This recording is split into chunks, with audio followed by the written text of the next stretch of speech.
Shalom sahabat Mitra Rema. Hari ini tanggal 28 Agustus 2021 kita akan sama-sama mendengarkan firman Tuhan yang terambil dari Injil Lukas 10 ayat 33 sampai ayat 35 yang berkata demikian. Lalu datang seorang Samaria yang sedang dalam perjalanan ke tempat itu, dan ketika ia melihat orang itu, tergeraklah hatinya oleh belas kasihan. Ia pergi kepadanya lalu membalut luka-lukanya. Sesudah ia menyiraminya dengan minyak dan anggur, kemudian ia menaikkan orang itu ke atas keledai tunggangannya sendiri, lalu membawanya ke tempat penginapan dan merawatnya. Keesokan harinya ia menyerahkan 2 dinar kepada pemilik penginapan itu. Katanya, rawatlah dia, dan jika kau belanjakan lebih dari ini, aku akan menggantinya waktu aku kembali. Demikianlah firman Tuhan, dan firman ini akan sama-sama saudara dan saya renungkan di hari ini, yang saya beri judul Mencari Peran Utama. Saudara yang terkasih dalam Tuhan Yesus Kristus, sesungguhnya bagian firman yang saya baca itu merupakan perumpamaan yang Tuhan Yesus berikan kepada ahli Taurat ketika dia bertanya siapakah sesamanya, dia harus berbuat kasih kepada siapa. Dan untuk menjawab pertanyaan ahli Taurat itu, Yesus memberikan ilustrasi. Kalau ilustrasi Yesus itu difilmkan, saya bisa sebut itu adalah film rohani yang terpendek yang dibuat Yesus dalam bentuk ilustrasi. Nah, kita mau lihat dalam ilustrasi ini, sesungguhnya Yesus mau menjawab ahli Taurat itu dengan kehadiran peran utamanya. Peran utama dalam ilustrasi Yesus itu. Peran utama dalam perumpamaan Yesus tadi. Nah, sebelum saya masuk pada bagian ini, kita mau lihat di samping peran utama, ada beberapa peran yang terlibat di dalam ilustrasi Yesus itu. Kalau kita baca sampai selesai tentang perumpamaan itu, ya kita mau lihat yang pertama, itu ada beberapa peran di dalamnya. Jadi peran utama hanya satu orang. Makanya tadi judul itu saya beri nama Mencari Peran Utama. Jadi peran utama itu satu orang, tapi untuk mendapatkan peran utama, pasti sang sutradara agung ini dia akan mencarinya sulit. Nah, peran utamanya siapa di dalam cerita Yesus ini? Dalam ilustrasi Yesus ini adalah orang Samaria yang murah hati itu. Jadi dia peran utamanya. Yang kedua, ada tokoh peran pembantu utama. Jadi dia di bawah peran utama.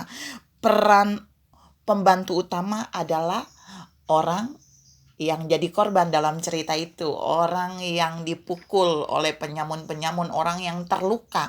Dia adalah peran pembantu utama. Walaupun bukan peran utama, tapi dia peran pembantu yang utama. Yang ketiga, ada tokoh peran pembantu saja. Kalau yang korban itu peran pembantu utama, tapi ada yang ketiga, ada satu tokoh peran pembantu. Siapa tokoh peran pembantu itu? Pemilik penginapan. Jadi ketika orang terluka itu dilayani oleh orang Samaria tadi, dia membawa kepada pemilik penginapan itu. Dia ngomong-ngomong dengan pemilik penginapan itu. Dia adalah dia memiliki peran pembantu. Tapi yang keempat, ada peran figuran. Peran figuran tuh peran cuman sebentar aja. Ya, peran figuran itu orangnya kita bisa dapat cepat. Siapa mau. Peran figuran biasanya kalau dalam film-film, peran figuran itu tuh mau ngambil siapa aja boleh. Karena perannya cuma sebentar. Dan ternyata di dalam cerita Yesus itu ada 2 peran figuran. Yaitu yang pertama adalah imam. Imam menjadi peran figuran loh saudara, bukan peran utama. Dan yang kedua, peran figuran yang kedua adalah orang Lewi. Imam itu adalah yang memimpin di bait Allah. Jadi peran figuran dalam cerita Yesus loh ya, dalam perumpamaan ini. Peran figuran yang kedua adalah pelayan yang melayani di ruang Maha Kudus itu orang-orang Lewi yang melayani di bait Allah. Jadi ternyata orang Lewi dan imam hanya mendapat posisi peran figuran di dalam cerita Yesus ini. Tapi yang terakhir saudara lihat, ada satu peran terakhir di dalam kisah Yesus ini. Semua cerita ini kalau tanpa penonton kan nggak bagus ya saudara. Hanya ada satu penonton. Siapa penontonnya? Ya ahli Taurat. Yesus menceritakan itu, ahli Taurat ibarat penonton. Lalu Yesus tanya setelah cerita itu, setelah perumpamaan itu diberikan, siapakah di antara tokoh-tokoh itu yang berbuat kasih, yang mengasihi? Lalu si penonton ini pintar, si ahli Taurat ini menjawab bahwa yang orang Samaria itu yang banyak berbuat kasih, dialah sesama manusia. Saudara yang saya kasih dalam Tuhan Yesus Kristus. Jadi cerita Yesus ini punya tokoh-tokoh yang sudah saya sebutkan, tapi itu ada 6 tokoh. Tokoh 6 bagian itu dia tidak akan bisa tayang. Jadi cerita ini nggak bisa tayang kalau tidak ada sang sutradara agung. Dan Yesuslah sang penulis cerita ini. Yesuslah sang penulis perumpamaan ini. Yesuslah sang ilustrator ini. Dia yang membuat ilustrasi ini. Dia yang membuat perumpamaan ini. Jika difilmkan menjadi film rohani yang paling singkat misalnya.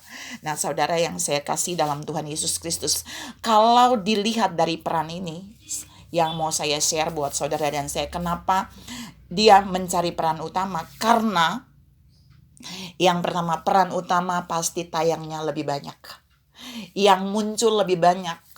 Ini yang pertama. Mengapa di sini mencari peran utama? Karena yang peran utama itu di samping sulit menemukan peran utama untuk menghidupi karakter tokoh utamanya, juga yang peran utama ini juga dia akan muncul paling banyak di dalam cerita itu. Jadi lebih banyak dititikberatkan ceritanya. Yang kedua, peran utama yang dicari itu adalah peran utama yang bukan antagonis tapi protagonis, yang berbuat baik bukan yang berbuat jahat. Kalau kita lihat orang Samaria ini kan dia banyak berbuat kasih. Kalau saudara mau hitung di sana ada 6 perbuatan kasih yang dikerjakan oleh orang Samaria ini. Mungkin bisa lebih atau bisa kurang, tapi saya mencatat ada 7 perbuatan kasih dalam ilustrasi Yesus yang dikerjakan oleh orang Samaria ini bagi orang yang dipukul, yang terluka itu. Yang pertama, di dalam ayat yang tadi saya bacakan buat saudara itu, dia membalut luka. Yang kedua, dia menyirami luka itu dengan minyak. Yang ketiga, dia menyiraminya dengan anggur. Yang keempat, dia menaikkan orang itu di atas keledai tunggangannya. Yang kelima, dia membawa orang itu ke tempat penginapan. Yang keenam, kalau kita baca baik-baik, dia merawat orang itu 1 malam. Jadi dia merawat 1 malam, besoknya baru dia tinggalkan penginapan. Tapi yang ketujuh, dia juga memberikan uang 2 dinar kepada pemilik penginapan itu untuk membayar perawatan dan tinggalnya si orang yang terluka itu. Bahkan dia berjanji di poin 7 itu, setelah dia memberikan uang, dia bilang, jika yang kamu belanjakan bagi orang ini, bagi orang yang terluka itu kurang, aku akan kembali dan menggantikannya. Lihat peran utama di dalam cerita Yesus ini, dia melakukan 7 hal tadi, dan semua yang dia lakukan itu adalah perbuatan kasih, adalah perbuatan memberi, dan memberi. Dia membalut luka itu, dia memberikan pelayanan kasih gratis. Dia menyirami dengan minyak, dia memberikan minyak anggur itu pemberian dengan kasih. Dia menaikkan orang itu di atas keledainya, dia memberikan kasih tanpa balas, tanpa meminta balas. Kemudian dia bawa di penginapan tanpa minta balas. Kemudian dia merawatnya tanpa minta bayaran, tanpa syarat. Dan kemudian dia juga memberikan uang bagi tempat penginapan untuk orang itu. Ini peran utama yang dahsyat dan luar biasa. Dan Yesus sedang mencari peran utama ini di alam nyata. Dia sedang mencari peran utama ini bukan dalam ilustrasi ini saja, tapi dia bilang dia sedang mencari peran utama itu di hari-hari ini. Adakah peran utama yang mau menghidupi cerita perumpamaan ini? Adakah peran utama yang mau jadi seperti orang Samaria untuk melakukan 7 pemberian kasih ini, untuk melakukan 7 pelayanan kasih ini, pelayanan kasih yang dahsyat dan luar biasa? Banyak orang pasti mau menjadi peran utama, tapi mereka tidak mau melakukan yang dilakukan oleh peran utama. Banyak orang pingin hanya melakukan peran figuran, tapi mau dapat hasil peran utama. Saudara yang saya kasih dalam Tuhan Yesus Kristus, pertanyaannya hari ini, apakah saudara adalah peran utama dalam hidup ini? Ataukah saudara hanya peran figuran seperti orang Lewi dan imam di dalam cerita Yesus, di dalam cerita tentang pelayanan kasih, tentang bagaimana kita mengasihi sesama? Ataukah kita hanya penonton seperti ahli Taurat, ngomong doang, nonton doang apa yang dilakukan oleh orang Samaria, tapi tidak pernah melakukan pelayanan kasih itu? Jawabannya ada pada saudara sendiri. Tuhan mau saudaralah orang yang dia temukan menjadi peran utama dalam cerita ini. Tuhan mau saudara dan saya adalah peran utama yang dia rela memberikan segalanya supaya kita menjadi peran utama yang ditayangkan dalam kehidupan nyata, bukan kehidupan tidak nyata, sehingga melalui kita orang akan melihat kemurahan hati Allah melimpah di dalam kita. Orang akan melihat ada pelayanan kasih yang hidup di dalam kita. Orang akan melihat ada kasih yang luar biasa dari Tuhan yang mengalir di dalam kita. Tuhan memberkati saudara berlimpah. Salam menjadi peran utama cerita Yesus. Amin.